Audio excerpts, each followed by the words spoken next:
さん、三つ葉さん。ここら辺くしゃみのゾーンですね。負け中銀さん。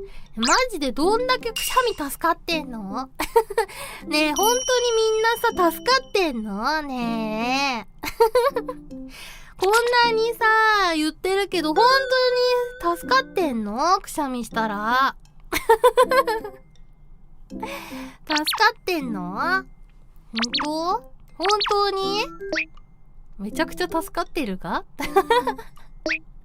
寿命伸びてる。そうなんだ。へえ。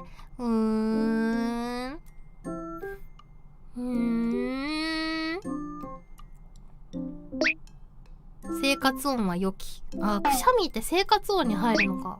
身長が5センチ伸びました。じゃあ僕がさ、2連続でクシュンクシュンってしてる間にグングンって伸びてるってことそれちょっと面白いな。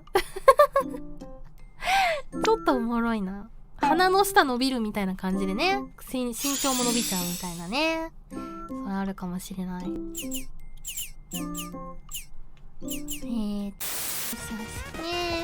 って、くしゃみが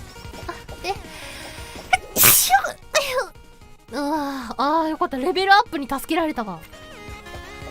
いやー、失礼。危ねー。レベル